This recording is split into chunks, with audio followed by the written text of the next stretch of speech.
So when we talked before last class, we looked at two caliphates that were ruling, the Umayyad and the Abbasid. When the Abbasid Caliphate took over the Umayyad dynasty, the Umayyads fled to Spain. So they were kicked out of the other parts of the Islamic world that the Abbasid Caliphate will then take over. But the Umayyad dynasty is going to flee to Spain and stay in Spain. So that family dynastic rule does not die out. They actually have a stronghold in Spain for quite a while.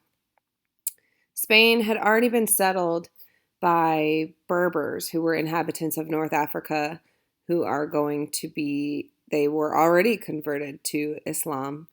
And so Spain is going to have already had that Islamic presence there. And now we're going to see that even furthered with the Umayyad family.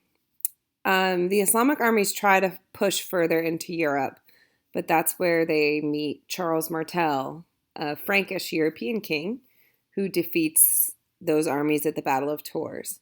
And that's something that you learned last year.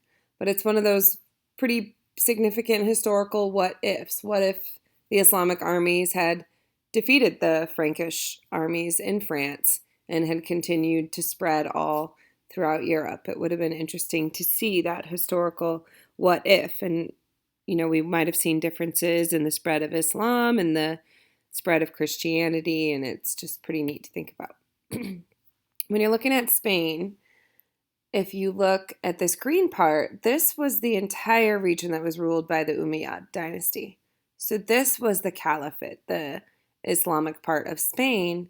And these regions up here are going to be very, very Catholic-based European nations that are going to conflict with this caliphate. We do see in the city of Cordoba, which is right here, Cordoba is going to be one of the most important urban centers of this Middle Ages, this medieval times. And it's an Islamic city in Europe that's going to have beautiful architecture, great plumbing and sewage, a lot of educational centers and universities. And you're going to see that Cordoba is a bit far ahead of of London and Paris at this time in terms of urban development. And that's because Christian Europe is still a little bit in its dark ages, but it's going to eventually come out of that with the growth of strong monarchies and nation states.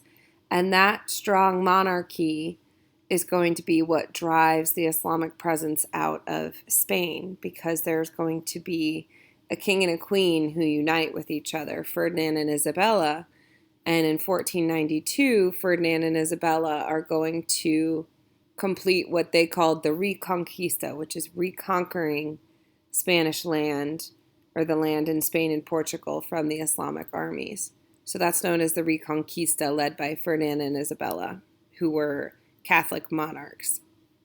But really the education and the beauty and culture that you saw in Cordoba, it's really neat to see if you would go visit Spain today, because you see so many different influences. You see, the medieval Islamic world, the medieval European world, you see Christianity, you see Islam, you see all these different religions. So Spain is one of those great places that you can visit and see all those influences. These are just more in detail and more in depth of what Spanish Islam looked like. So Christians and Jews did have to pay that jizya, the tax on non-Muslims. And when you're looking at Cordoba, this will just give you some more information. Here is some information about, sorry, my brain's all over the place today. Here's some more information about the Reconquista, so you can read up on this a little bit more just to get an understanding of what happened.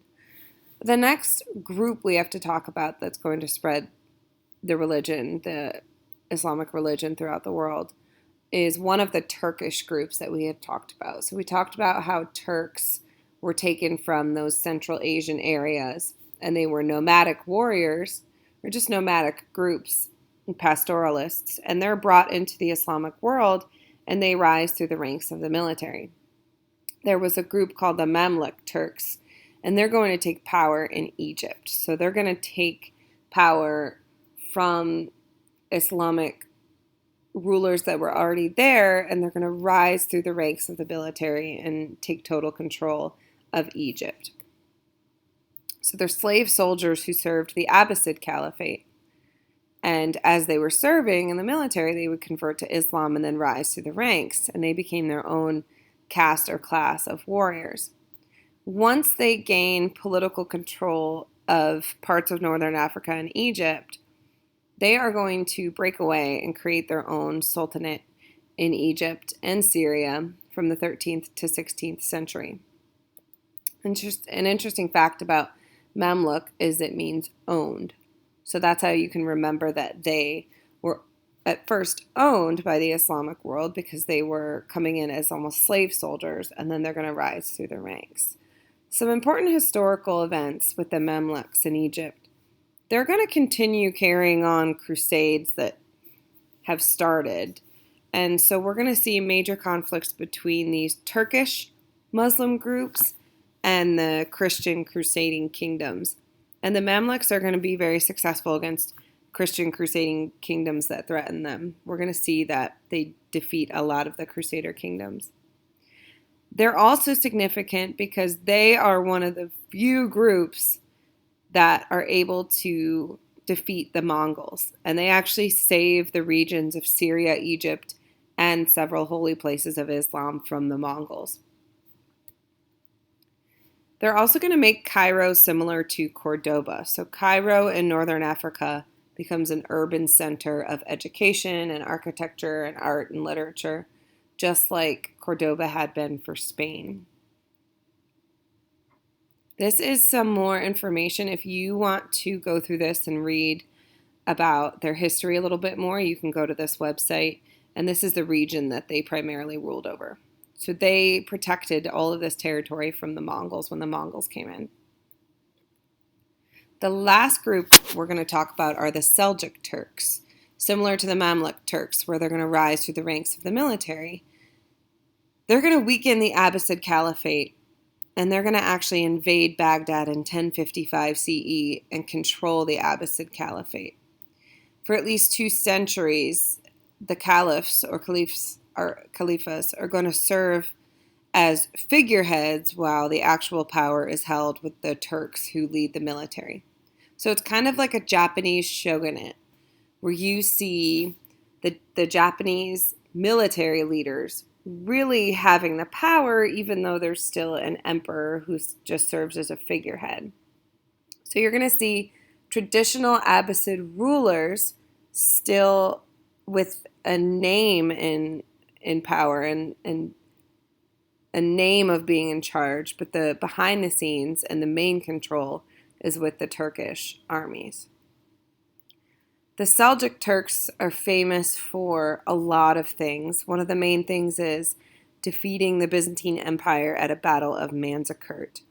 And they're really going to push the Byzantines further and further back towards just the city of Constantinople. So they're going to encroach on a lot of their territories.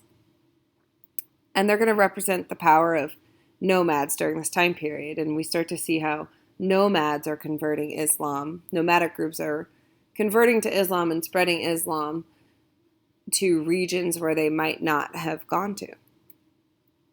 The Seljuk Turks are also infamous for being one of the main reasons that the Crusades were sparked. When the Seljuk Turks take over Jerusalem, they take over Jerusalem from the Abbasid caliphates and all the other caliphates. Christianity and Judaism were seen as religions that Islam had a lot in common with. And so for a long time when Muslims controlled Jerusalem, they allowed Christians and Jews to come in and worship freely. And when the Seljuk Turks took over Jerusalem, they prevented Christians from coming into Jerusalem. And that is when Pope Urban is going to call for the Crusades to begin, especially when the Seljuk Turks are encroaching on Byzantine lands. And that's when we're going to see a famous Seljuk Turk, Saladin, is going to fight with the Islamic armies, is going to fight in the Crusades. And you know from last year everything that happened in the Crusades and how the Islamic civilization kept control of Jerusalem. And finally, the Seljuk Turks are going to be in control of Baghdad and in control of the Abbasid Caliphate when the Mongols come to attack in 1258. And they are not going to be able to hold the Mongols off like the Mamluk Turks were. So they're going to fall to the Mongols in 1258 CE. And when we see that, we see the region of the Middle East is going to have Mongol presence, but only for 100 or 200 years. And then when the Mongols leave, there becomes this big power vacuum. And that's what we talk about in the next time period after 1450.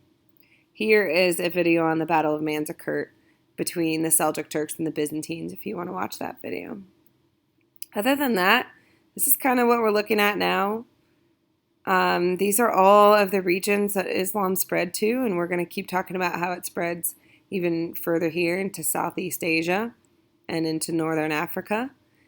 And that's where Islam is now. We'll talk next class. I'll lecture just a little bit more on some of this stuff. So that's it. I will see you in class.